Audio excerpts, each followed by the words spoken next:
প্রিয় ছাত্রবাসী, আমরা এমন একটা দেশে বাস করি, আপনি রাস্তায় বের হলে বাসে চারটে হলে মরবেন, আপনি লঞ্চে উঠলে ডুবে মরবেন, কনস্ট্রাকশনের বিল্ডিং এর পাশ দিয়ে উঠলে হাঁটলে ট্রেন চাপা পড়ে মরবেন, আপনার বই প্লেন ক্র্যাশ করলে আপনি মারা যাবেন। এগুলোতে যদি মারা না যান, আপনি কোভিডে মারা যাবেন, ডেঙ্গুতে মারা যাবেন, ম্যালেরিয়াতে মারা যাবেন, চিকিৎসার অভাবে মারা যাবেন। একটা রাষ্ট্র ব্যবস্থা আপনাকে নিরাপদ চলাফেরার অধিকার নিশ্চিত করতে পারে নাই। বাচ্চারা ক্লাস করছে, স্কুলে গিয়েছে, সেখানে হচ্ছে আমাদের দেশের বিমান বাহিনীর বিমান সেখানে প্র্যাকটিস করছে। প্র্যাকটিস মানুষের জীবন, বাংলাদেশের এস্টাবলিশমেন্টের কাছে হচ্ছে প্র্যাকটিসের বিষয়। এই যে অবহেলা, এর ড্রাইভার অবশ্যই এই বাহিনীকে অবশ্যই দিতে হবে। আমরা দেখলাম মাইলস্টোনের বিমান ক্র্যাশ হয়েছে, তারপরে সেখানে শিক্ষকদেরকে এবং শিক্ষার্থীদেরকে সেখানে ব্যাপকভাবে পিটানো হয়েছে। আমরা দেখলাম প্রশাসন যথাযথ, আমাদের স্বাস্থ্যমন্ত্রী আছে বাংলাদেশের, চিনেন নাকি? ওই ডক্টর মোহাম্মদ ইউনূসের ভাইটাদের কোথায় আসছে? ডক্টর মোহাম্মদ ইউনূসের স্বাস্থ্যপ্রীতির সবচেয়ে এক্সাম্পল হচ্ছে স্বাস্থ্য উপদেষ্টা। সবসময় বলে আসছি, এই স্বাস্থ্য উপদেষ্টা এটা মুদ্রার জন্য আপনারা দেখছেন আমার কোন ধরনের একটু উনি যে বেতনটা নেই, বেতনটা হারাম হবে। উনি যে গাড়িটা চলে সরকারের টাকায়, এটা হচ্ছে জনগণের সাথে বেমানি। এই স্বাস্থ্য উপদেষ্টা এটা কোনো কাজের না, উনি কিচ্ছু বুঝে না, উনি স্বাস্থ্য ব্যবস্থা বুঝে না, উনি চিকিৎসা বুঝে না, উনি ইনস্ট্রুমেন্টাল নলেজ নাই। ওনার একমাত্র যোগ্যতা উনি গ্রামীণ ব্যাংকে ছিল এবং ডক্টর মোহাম্মদ ইউনূসের যোগ্যতা আছে মানুষ, এটাই ওনার যোগ্যতা। এই স্বাস্থ্য উপদেষ্টা নিয়ে আমরা কি করিব? এবং দুঃখজনক বিষয়, উনি নিজে চিকিৎসা করাইতে সিঙ্গাপুর যায়, উনি চিকিৎসা করাইতে নিজে সিঙ্গাপুর যায়। এখন আমরা বললে তো হচ্ছে বিরাট বেজার হয়, আমরা বললে রাগ হয়, রাগ। ওনাকে নিয়ে একবার কথা বলছিলাম, এরপর উনি আমাদের সাথে কোনো যোগাযোগ করে না। এই স্বাস্থ্য উপদেষ্টা অনীতিবিলম্বে এই জনগণের যে টাকা পয়সা উনি বেতন দিচ্ছে সেগুলো রাষ্ট্রপতি কোষাগারে জমা দিয়ে ওনার অনীতিবিলম্বে পদত্যাগ করা উচিত।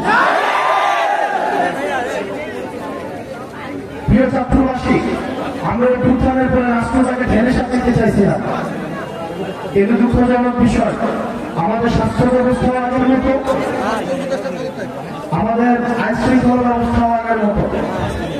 আপনি দেখবেন আমাদের দেশের সিভিলিয়ানরা কখনো হিরো হয় না, যার কারণে আমাদের এই যে মাহির ম্যাডাম, যিনি এই মাইলস্টোন কলেজের 20 জন শিক্ষার্থীকে নিজে উনি উদ্ধার করেছেন, পরবর্তীতে উনি নিজের জীবন চলে গিয়েছে, উনি নিজে নিহত হয়েছেন। আমরা মাহির ম্যাডামকে আমরা রাষ্ট্রীয়ভাবে আমরা যথাযথ মর্যাদা দিতে পারি না, এটা আমাদের ব্যর্থতা। এই সরকারের কাছে অনেক প্রত্যাশা ছিল, প্রত্যাশার পারদ বিল্ডিং বলছে। বিশেষ আপনাদের কাছে আহ্বান জানাবো, দলমত নির্বিশেষে আমাদেরকে ফেস্টিভালের বিপক্ষে আমাদেরকে অবস্থান নিতে হবে।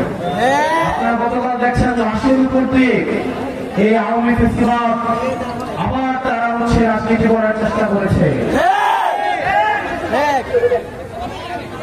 আমরা ফেস্টিভাল বিরোধী রাজনৈতিক দলগুলো সুতা হতো, যারা বাংলাদেশকে স্মরণ করে আমরা সুতা হতো, কিন্তু আওয়ামী লীগ যদি ফেরার চেষ্টা করে তাহলে এই সব শক্তিতে পরিণত হয়ে এই আওয়ামী লীগের চ্যাপ্টার তো আমরা ক্লোজ করছি, ভবিষ্যতে উত্থানের যে কোনো সম্ভাবনাকে আমরা এখন নাই করে দিব। প্রিয় ছাত্রবাসী, আপনাদের সজাগ থাকতে হবে, বেশিরভাগ বিরোধী রাজনৈতিক ঐক্যবদ্ধ থাকতে হবে। আমরা একসাথে একটা সুন্দর বাংলাদেশ নির্মাণ করবো, যে বাংলাদেশে রাস্তায় বেরোলে আপনাকে দুর্ঘটনার সম্ভাবনা থাকবে না, যে বাংলাদেশে আপনার সুচিকিৎসার নিশ্চয়তা থাকবে, যে বাংলাদেশে আপনার বাচ্চা স্কুলে পাঠাইলে বিল্ডিং ভেঙে পড়বে, ওই আকাশ থেকে প্লেন ভেঙে পড়বে, এই ধরনের রাষ্ট্র ব্যবস্থা আমরা চাই না। এগুলি তদন্ত করা হোক, হাসিনার আমলে কি পরিমাণ দুর্নীতি করা হয়েছে। আমরা শুনছি বিমান বাহিনীর সাবেক প্রধানমন্ত্রী ৩,০০০ কোটি টাকা দুর্নীতি করছে। এই বিমানগুলো কিন্তু হাসিনার আমলে কেনা। আমার বিমান বাহিনীতে ভাইরা রয়েছেন, আমরা আপনাদের নিরাপত্তাও চাই, আপনাদের নিরাপত্তার কিন্তু ঝুঁকিতে রয়েছে। এসব ইনস্ট্রুমেন্ট এগুলো কি সঠিক কিনা, ঝুঁকিমুক্ত কিনা, সেগুলো আপনাদের বিবেচনার সুযোগ আসছে। আপনারা সেগুলো বিবেচনা করুন, নিজেদের আবার পুনর্মূল্যায়ন করুন। আপনারা ভালো থাকবেন, সুস্থ থাকবেন। আমরা যেন এই জাতীয় সুখকে আমরা হচ্ছে জাতীয় উঠতে পারি। যারা নিহত হয়েছে তাদের আত্মার মাগফিরাত কামনা করছি, আল্লাহ তাদের জান্নাত নসিব করুন। যারা আহত হয়েছে বাচ্চা বাচ্চা ছেলেরা 3 বছর 7 বছরের, আল্লাহ তাদের সুস্থতা দান করুক, আল্লাহ তাদের সুস্থতা এনায়েত করুক। আল্লাহ আমাদের আজকের সংকট গুলোতে আল্লাহ আমাদের হচ্ছে উত্তরণ করার তৌফিক দান করুন। আপনারা সবাই ভালো থাকবেন, সুস্থ থাকবেন, আমাদের সবার জন্য দোয়া করবেন। আমরা একসাথে আমরা একটা সুন্দর একটা বাংলাদেশ নির্মাণ করবো। আসসালামু আলাইকুম ওয়া রাহমাতুল্লাহি ওয়া বারাকাতুহু।